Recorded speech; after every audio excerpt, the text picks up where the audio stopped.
ប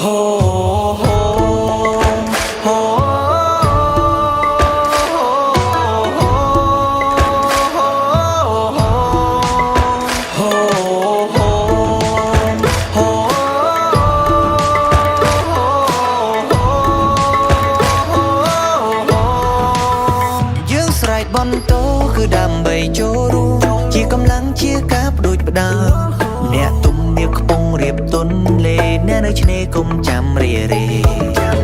ថ្ងៃនេះជាគំរូថ្ងៃស្អែកជាចំណែកជាសរសៃសស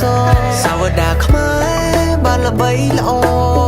ជាចំណែកយើងចងចាំថាយើងជាម្ចាស់ជាតិយើងពួតដៃរាំងសាខ្ញុំនាងលោកអ្នកអស្ចារ្យស្មោះត្រង់ថាតែមួយភាសាតែមួយខ្មែរជាផ្ទះតែងជួយស្គមថតសក់មកយើងគឺជាគ្រួសារ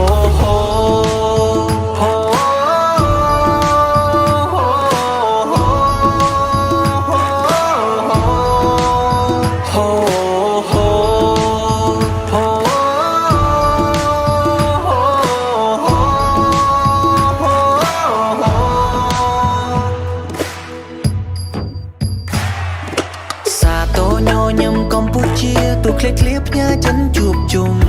កាត់លេចជើងត្បូងមិនសមងំយើងអបអរសាទរកម្ពុជា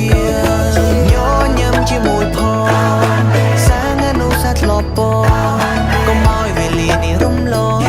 ស្រែកហូរសប្បាយអង្គដើមចេញពីមួយគឺអ្នកឬក៏ខ្ញុំចងចាំថាយើងជាម្ចាស់ជាតិយើងពួតដៃរាំងសាខ្ញុំនាងលោកអ្នកអស្ចារ្យ